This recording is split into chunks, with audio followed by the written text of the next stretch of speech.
Hello, welcome back to the Kurten Show with me, David Kurten. Now, in the UK at the moment, it seems that there are a lot of parliamentarians who are intent on bringing what I would call a culture of death to the United Kingdom, whereas I would advocate for a culture of life. We've seen many things that militate against life in the last 5 years, not least lockdowns, injections, the gender ideology and what it does to children and so on.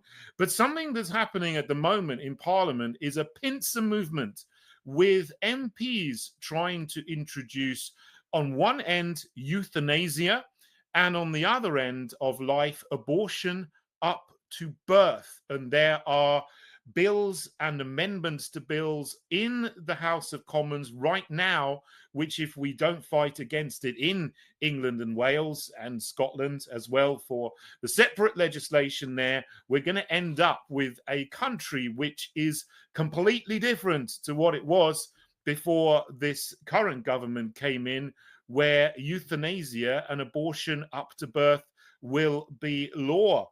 Now, to discuss this with me and the specific bills that are in Parliament, I have with me the head of the United Kingdom Medical Freedom Alliance, Dr. Liz Evans. Liz, welcome to the show.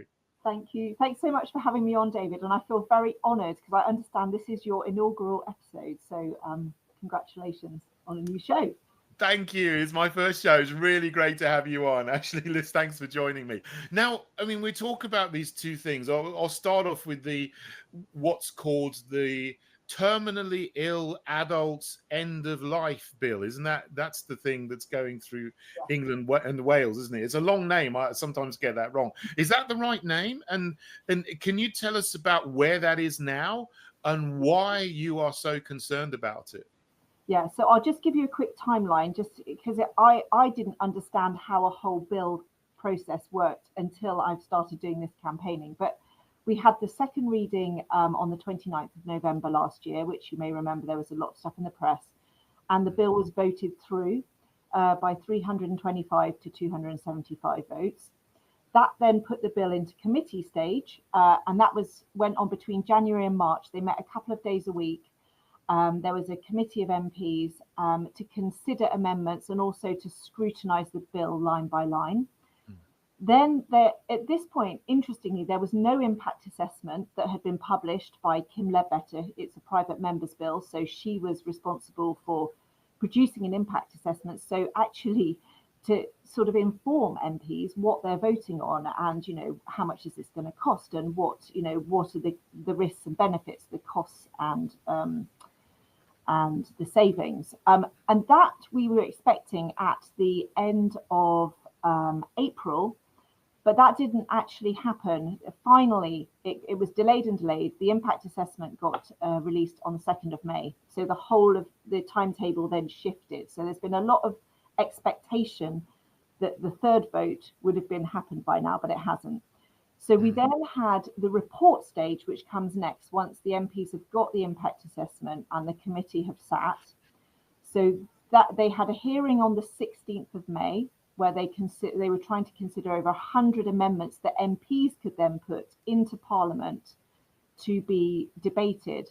But very few of the amendments were able to be debated that day. So we're now looking at 2 more dates, certainly the 13th of June and possibly even on to the 20th of June for Parliament to meet again to continue with this report phase until all the amendments that have been put forward have been either accepted or rejected and debated on. Then at the end of that, either on the 13th or more likely, we think on the 20th of June, there will be a third vote, and that will be the third and final vote to say whether this will then go to the House of Lords for some scrutiny and then royal assent.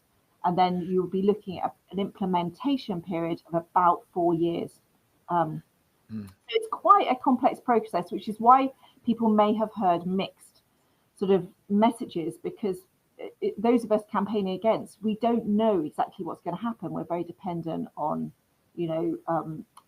what gets released, what happens in debates. And we also need to remember there's a similar bill going ahead in Scotland called the MacArthur Bill, which is actually more extreme than the Westminster one. It doesn't require you to be terminally ill, and it will be applied eligibility from 16 years of age and onwards. And they passed their first vote at the end of May by 70 to 56. So it was very tight. And they're now moving into what they call stage 2, which is effectively like our committee stage. So that's your kind of, overview of what's going on and where we are. So we're in the report stage, and we've got a couple more hearings probably. Yeah. So there's two different things, separate things. There's one bill for England and Wales, which is going through in Westminster, and there's another separate bill for Scotland that has been done at the same time, but that has to be done in Holyrood in Edinburgh because they need to legislate separately for it, for devolution. But the thing that concerns me about the whole situation is this is it's always presented as something that is compassionate. And if you don't agree with it, then you're a nasty, horrible person. That's how it's promoted. That's how it's presented to people. But I'm actually very, very grateful and actually surprised by the number of people, the almost overwhelming opposition to this among people in the general country. I thought people would go along with this line more closely, but there's a lot of opposition. And as you say, even in Parliament, even in Westminster, after the second reading, it was quite close, 325 to 275. MPs, who are usually far, far more to the radical, progressive, liberal, cultural Marxist side of society than the normal population. But now it may be the case that MPs as a whole will vote against this when it comes back for the third vote. But I mean, this is the thing. It's presented as being kind, but it's not really, is it? And what are your specific concerns about how this will operate if it does come in? Yeah, and I think the interesting thing is the devil is in the detail, isn't it? And I think the committee stage was an absolute unmitigated disaster for the supporters of the bill, because although the committee was heavily weighted in favour of supporters, those opposed, the 8 of them, did an absolutely incredible job of actually, really putting the bill under scrutiny, of finding deep, incredible holes in it, which just showed that this is not a safe bill. This will cause, more problems than it solves. And that actually, I think you realised what a can of worms you open when you try to find a way to kill people. The state to kill people. It's not possible to do it safely. And I think by the end of the committee stage, it was apparent, even to people who support the idea in principle, that this is not the bill for the job. And it made, those of us who are against think, I don't think it's even possible to create a legislation that is going to do it in the way that they wish to, that it would be completely safe, not put any vulnerable people at risk of coercion, that will not devalue life, or all of these different issues.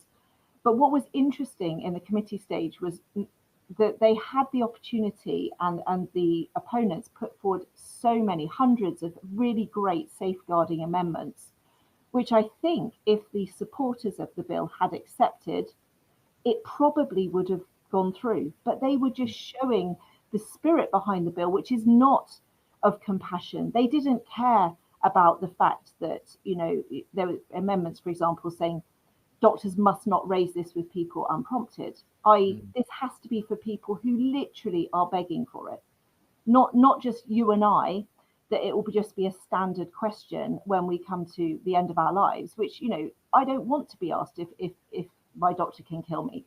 Like, that's a terrible situation when you don't believe in it. But they're saying, no, we're not prepared to put that amendment in to make sure that doesn't happen. We're not prepared to put an amendment in to say that under 18s can't be asked. We're not prepared to safeguard people with anorexia or Down syndrome. So there was just, it showed actually the spirit behind this is not compassion. It's like you said at the beginning, it's more of a death cult. Like, it's a sort of a celebration of death, and forget the collateral damage around it. And you can just see that, at the moment, palliative care is can be amazing, but it's not widely available. Not, people are not always given access to the highest quality palliative care because hospice funding is not great, the funds aren't there. But palliative care consultants would say if you can get proper, high quality, excellent palliative care, there is no need for assisted dying, because that really it's almost negligible, the risk of dying, without dignity and in severe pain. That shouldn't happen, but it does happen because we don't have excellent palliative care. So I think the other side kind of hijacked this compassion motive, but actually we are coming from a position of compassion, because we're saying, vulnerable people will inevitably, be preyed on actually in these really, really terrible moments of finding out, that they're going to die, that there's no hope for them. But instead of being told, don't worry, we're here with you, we will give you all the medication you need, and we'll give you counselling, and we can help you, and you can have conversations with your relatives. It's like, well, why don't you just, we can give you assisted dying. And then people will feel like if they're a burden on their family or society, it will be cheaper for obviously to offer assisted dying than to offer high quality palliative care. So very quickly you can see how even with the best intentions, people will be under pressure to die to save the NHS. And that's what the cost benefit analysis in the impact assessment showed, that they are saying this is going to save us money. Horrible, isn't it? I flashed up a picture earlier of this person. it was quite random, but this is Kim Leadbeater, and she's the MP for somewhere up north in Yorkshire, who wants to introduce euthanasia to the UK. So she's laid this private member's bill. So she's the driving force in Parliament behind it, but she seems to have a lot of money behind the campaign from NGOs as well, things like Dignity in Dying. There's an NGO like that, and they're putting adverts all around the London Underground and in public spaces to try to I suppose persuade MPs that this is the right thing to do. But like you've said, this is being done to save money. I think it seems to be some kind of plan to say, oh, there's all these horrible old people, they're taking money out of their pensions, we don't want to have to pay them their pensions, so we're going to try to find a way of increasing or quickening their deaths. And this has happened in some other countries. Yeah, we need to realize, go ahead. Sorry, this is going to affect everybody's healthcare, not just those very small number of people who would have gone to Dignitas, which is kind of, people are saying, like Esther Ranson saying, it's not fair that I have to go to Dignitas, but actually it changes the culture. So you've crossed a massive ethical red line in medicine. Up to now we can rely on our doctors to seek to heal us and do the best for us. But if suddenly your doctor is given the ability to end your life, that's just a whole new ballgame. And I think, the idea in society that your life is only worth living while you are, productive, or, that some lives are more worthy than others. I think that is a really dangerous, slippery slope to go down. And you're right about the funding. It's interesting. There was an investigation by Guido Fawkes, and he was saying that Dignity in Dying have these mysterious donors and a huge ad spend. They've had 1.2 million from high value donors who aren't disclosed in 2022 and 23, and about 750 million they've spent on ads just on Meta since 2018. So this is what we're up against. This is a massive propaganda campaign. And, people like Right to Life and Care Not Compassion, and all the people, trying to persuade MPs the other way, we just don't have that same funding. And it's very persuasive, the advert campaign. Indeed. Well, the work that you're doing is fantastic against this, and you're working from a very, very low budget. And I think pro-life organizations who are against euthanasia, as well as being for the right to life of unborn children, are doing a fantastic job with what they have. And really, I think that there's a groundswell of movement against this. But just if you see what happens in some other countries, now this is Canada from 2016 to 2023. Now they brought in euthanasia, they legalized it, and they said it was only going to be for a small number of people. In the first year, it was about 1,000, then it went up to 3,000, 5,000. Now in 2023, that's the most recent year, we have figures for 15,000 people in Canada were killed by the state. And this is not just people who were terminally ill. This is people who in some cases have mental illnesses, mental conditions, anorexia, whatever. It's even people who are unemployed or a little bit depressed, and they're being offered euthanasia to end their problems rather than a medical cure. They're also looking now to extend it to children and teenagers in Canada. There's a call for that.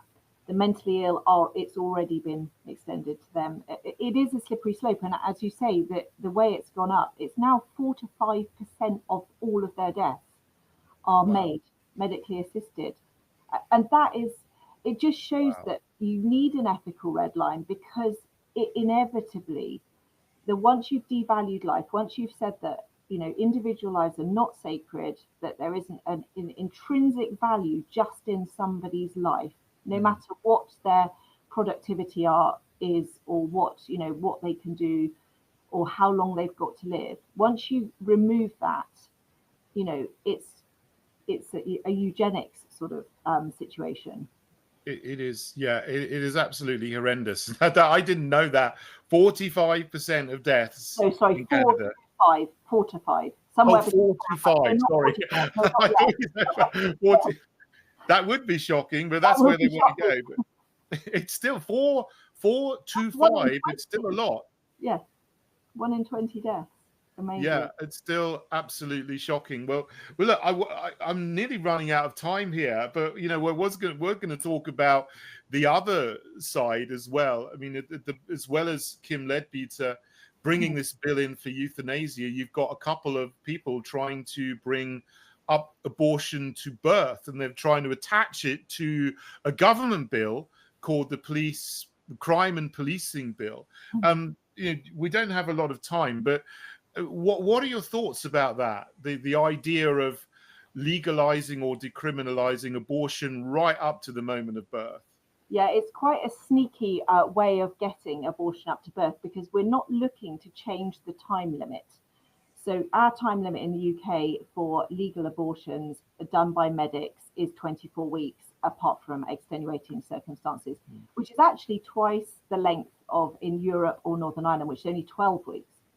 But to circumvent that, what they are doing instead is to seek to decriminalize, to take women out of the criminal law system should they abort their baby themselves, which means that then that could happen at any time. So if they use abortion pills, for example, which you're only meant to use up to about 8 weeks, if they used it at 26, 28, 30 weeks and induced a stillbirth or a miscarriage, they wouldn't be prosecuted. So it's it's actually creating backstreet abortions again. And they're claiming that, it's not fair to criminalize women who are in, having these terrible things. And sometimes people will be investigated and they've had a genuine stillbirth. But we are talking about sort of 6 women have been taken to court in the last 2 years, faced with, the charge of having criminally ended their pregnancy. 6 women in 2 years.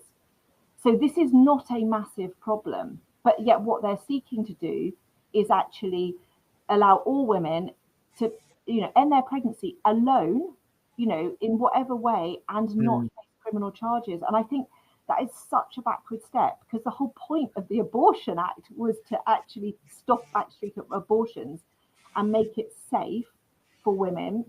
That's I don't personally support that, but I that was what they argued for. But now they're saying, you're not obviously going to increase the legal date of a medic, getting rid of your pregnancy, so we're going to allow women to do it themselves. And I just think that is an absolute nightmare situation. Yeah, it is a horrendous situation for everything. And again, when abortion was brought in the United Kingdom, I don't agree with that. But they said it was going to be legal, safe, and rare. It would just be a few hundred a year, but it's now a few 100,000 a year. And now they're decriminalizing it, or they're trying to, up to the moment of birth. And I think even people who are pro-choice, if you like. I'm pro-life, but even people on the other side of the debate would be horrified at the thought of allowing that to happen.